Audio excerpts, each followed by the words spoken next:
You only need these 5 colors to paint something like this.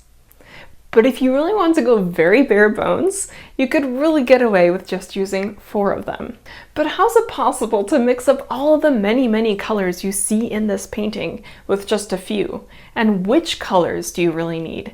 When you go to the art store, you're bombarded with just many different kinds of colors. But if you really understand how color works and how to mix colors together, you can do a lot with these 5 I'm going to be sharing with you. In this video, I'm going to paint a master copy after this portrait painting by Hans Holbein the Younger. In the demonstration, I'll show you exactly which 5 colors I use and how you can get the most out of them. And stay tuned for some more resources that I'll share with you in regards to mixing color. As always, I start the painting by making an imprimatura or toned ground with an earth tone color. I then get on to sketching the general layout of the painting that I'm doing the master copy after. This is not meant to be super detailed, just to get the basic architecture of the portrait in. After finishing the sketch, I then add in 2 different basic colors. So on the right, this kind of darker skin tone color. Then on the left is this much lighter skin tone color. So I really simplified here and really broke it down into 2 main color groups. But now let's take a look at the 5 colors that we're going to be using for this painting and how I'm going to be mixing them. Here are my colors arranged from lightest to darkest, from right to left. And on the far right is titanium white, and then yellow ochre, cadmium red, ultramarine blue, and ivory black. So these are the 5 magic colors that we're going to be using for the painting. These are fairly common colors that probably most people have who do paint, but if you don't have any of these colors, but you have something that might work that you might be able to substitute it for, definitely go ahead and do that. If you're unsure if it's a good substitute or not, just leave a comment below and ask me and I will be happy to help. Now I'm starting out here by first mixing up the skin tone color that we see as the lighter color that's on the left side. As you can see, I already put down and painted the 2 basic colors, but I'm now going to show you how I mix them up. I first grabbed quite a bit of white to start out with as my base, mixed in some yellow ochre, and then cadmium red. It's a very warm color and very rich as well. Even though it's a quote-unquote lighter value color, it's still very rich and has a lot of color in it. So we're really gonna work with that here. Now I continue to mix in incremental amounts of yellow ochre as well as cadmium red to get to the color that I need. I don't want to overwhelm the colors, so I don't mix in a bunch all at once, but I gradually kind of lead up to it. The color's still too light in value though, and it needs to be a little bit cooler, so I'm mixing in some ivory black into the color to darken it. This is of course the darkest color that we have here on the palette. Out of all the colors, and it also, ivory black is special because it can be used as a blue as well. So here I'm mixing it with a little bit of white so you can see how blue it looks when you mix it with white. And that's why you could technically actually only use 4 colors and take out the ultramarine blue. So you could really paint with white, yellow, red, and then ivory black, if you desire to do so, because ivory black can act as a blue. But so here, we're darkening it with our ivory black, and also at the same time, we're making it a little bit cooler in temperature. I really wanted to have ultramarine blue on this palette and bring the colors to 5 because I love the vividness of ultramarine blue, and it just gives an extra special edge, which you'll see as we go further in the painting. Now, unfortunately, my color mixture here is looking a little bit lighter in value on screen than it is in real life. So it's actually, in real life, darker in value. However, the goal here is to get a color that's in the color family, kind of in that general area, because we're really simplifying. So when you do this, really try to think of what color could work for a whole kind of area. Second color that we mix here is the darker color that we see on the right side of the portrait. So I start off again with some titanium white, but right away I put in a large amount of yellow ochre because this is a much even richer color, so darker in value. Mix in some darker value colors as we go here, and so a lot of yellow ochre, cadmium red. And as this is a very rich color, we're going to mix in some ivory black here because it needs to be much darker in value than it is. And of course, ivory black is the darkest color that we have on our palette. But we don't want to just think of, oh, this is dark and we put it in, because you don't just want to add in a dark color, the same dark color as in ivory black, to just darken every color. You need to really think of the color temperature and the actual color that you're putting in. If you are in a place where you're just really trying to figure out value, then go ahead and do that. And once you are at a place where you're really good at and you're comfortable with creating light, dark, medium values with color, then start paying attention to color temperature and actual color.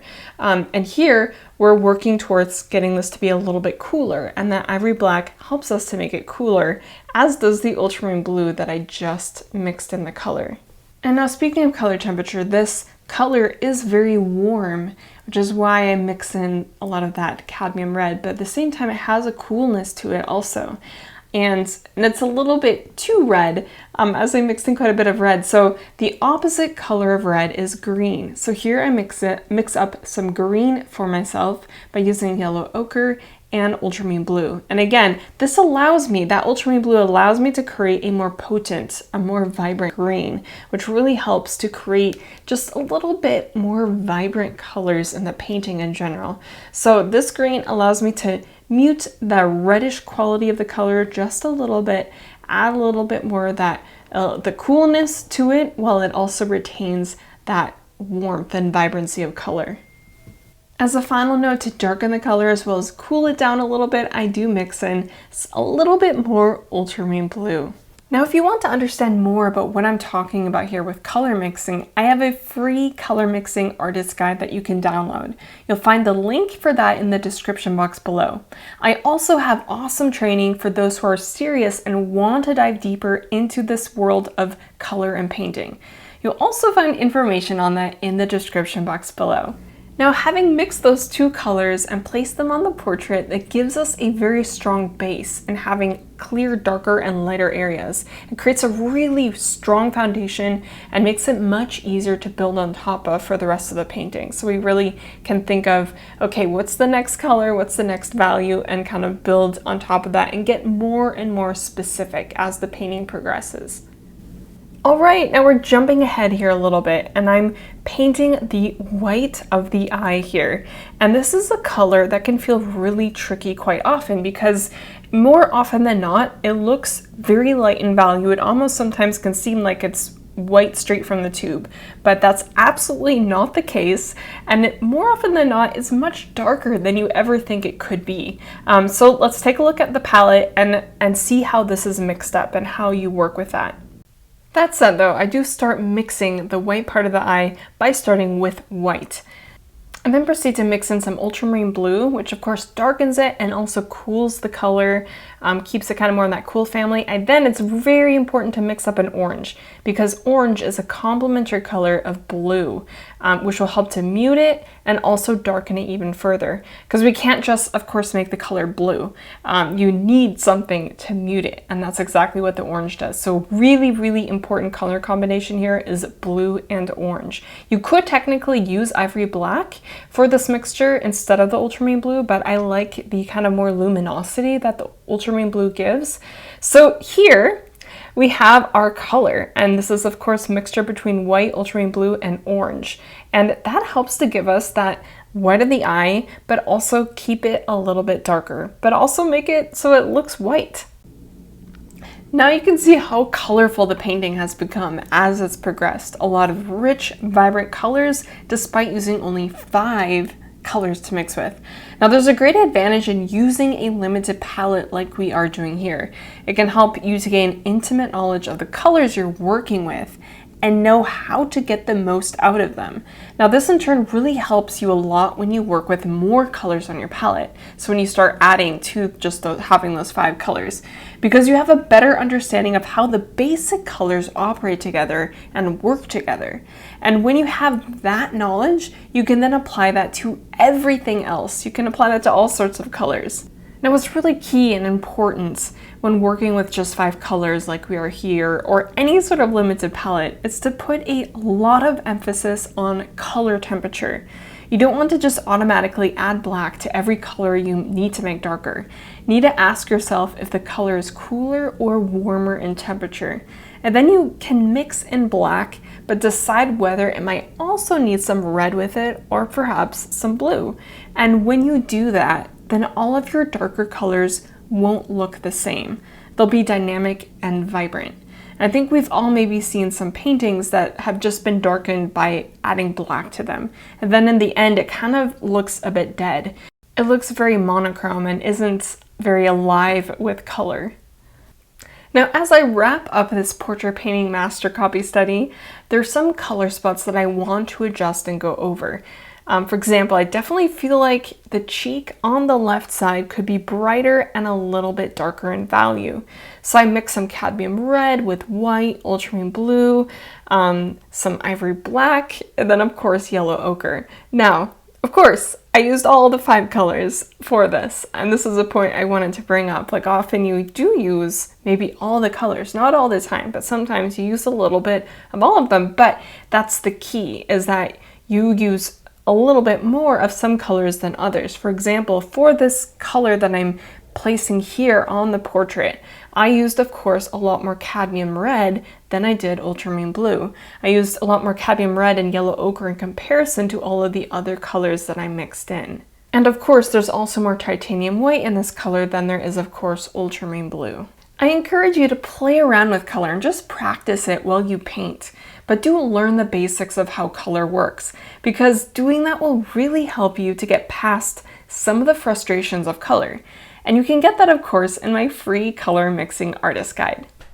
Thank you so much for watching. Don't forget to subscribe and like this video if you haven't yet. It would mean the world to me and really helps me to be able to make more videos like this one. Also, if you have any questions at all or comments, leave those in the comment section below. I love hearing from you and I read each and every single one of them. And don't forget to grab my free color mixing guide that's linked below. And if you are wanting to dive much deeper into the world of color and painting, I have training available for those who are serious. Information on that is also linked below. I'll see you in the next video.